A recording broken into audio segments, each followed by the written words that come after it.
C'est l'un des nouveaux rendez-vous de cette rentrée, le samedi 7h50 sur France Info. Zéro émission avec François Gemène. Bonjour François. Bonjour Jérémy. Vous êtes professeur à HEC, président du conseil scientifique de la Fondation pour la nature et l'homme, membre du GIEC. Et chaque samedi matin, on va décrypter ensemble les enjeux du climat. Et pour cette première, François, vous voulez nous parler des records de température. Mais franchement, François Gemène, on en a parlé tout l'été. Est-ce que ça ne fait pas un peu réchauffer, si je peux me permettre? Eh bien précisément, on en a parlé absolument tout l'été.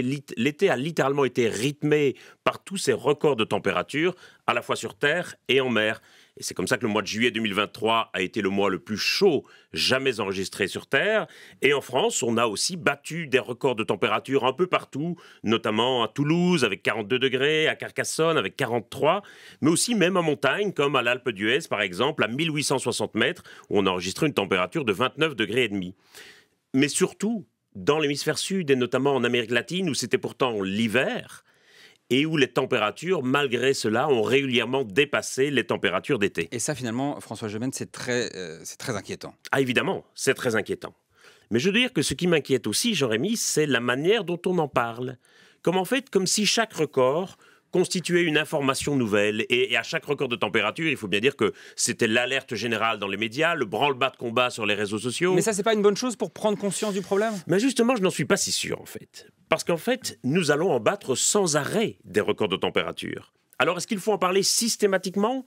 Est-ce que ça constitue vraiment une information nouvelle? Est-ce que chaque record doit être présenté comme une nouvelle alerte? D'accord. François Gemène, vous êtes spécialiste du climat et des migrations. Et vous êtes en train de me dire, moi, aux journalistes et à France Info, finalement, on parle trop de ces questions-là. On s'est dit qu'on allait faire une émission sur l'environnement. Et pour la première, vous dites qu'on parle trop de climat, c'est ça? Bon, ne me faites pas dire non plus ce que je n'ai pas dit, évidemment. Bien sûr, ces records sont inquiétants, très inquiétants.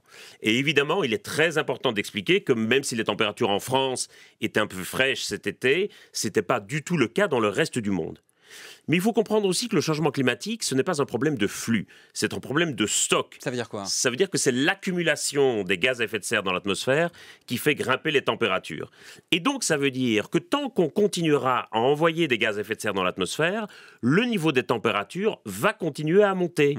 Par exemple, imaginez, Jean-Rémy, que vous fassiez couler un bain chez vous. Tant qu'il y a de l'eau qui coule du robinet, le niveau de l'eau continue à monter, c'est logique. Ouais. Et même si vous ralentissez très fort le débit du robinet, tant qu'il y a des gouttes qui tombent dans le bain, le niveau continue à monter. Et si vous arrêtez maintenant le robinet, eh bien le niveau d'eau va se stabiliser, mais il ne va pas redescendre d'un coup. Vous savez très bien qu'il faudra encore du temps pour que l'eau du bain ne s'évapore. Et finalement, le changement climatique, c'est comme une baignoire? C'est exactement pareil, ça fonctionne de la même façon. Tant qu'on envoie des gaz à effet de serre dans l'atmosphère, le niveau de concentration de ces gaz, qui ont souvent une durée de vie très longue dans l'atmosphère, continue à monter. Et aujourd'hui, ce niveau, il est au-dessus de 420 parties par million. Attendez, parties par million, c'est quoi, François Gemène, expliquez-nous. Les parties par million, c'est l'unité de mesure avec laquelle on va mesurer le niveau de concentration de ces gaz à effet de serre. D'accord. Et donc aujourd'hui, on est au-dessus de 420 par million, alors qu'on vient de 280 avant la révolution industrielle.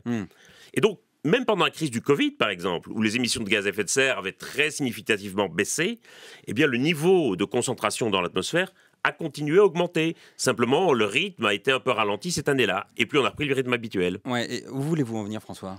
Ce que je vais vous dire, c'est que tant que nous continuerons à émettre des gaz à effet de serre, nous allons aussi mécaniquement battre continuellement des records de température. C'est irrémédiable et c'est parfaitement logique d'une certaine manière. Et donc si on considère chaque record comme un événement exceptionnel, ça veut dire qu'on s'imaginera toujours qu'il est possible de revenir en arrière, qu'on peut revenir aux températures qu'on connaissait avant, et on n'acceptera pas le fait que les températures qu'on considère aujourd'hui comme des températures anormales, eh bien en fait constituent la nouvelle norme. Bon, donc vous êtes en train de me dire que c'est fichu, qu'on est condamné à voir les températures augmenter sans cesse. Finalement, à quoi ça sert dans ces conditions de lutter contre le changement climatique? Il y a un moyen d'arrêter ça? Bien, lutter contre le changement climatique, ça sert d'abord, si vous me passez l'image, à ralentir le débit du robinet et donc à ralentir le rythme d'augmentation du niveau des températures.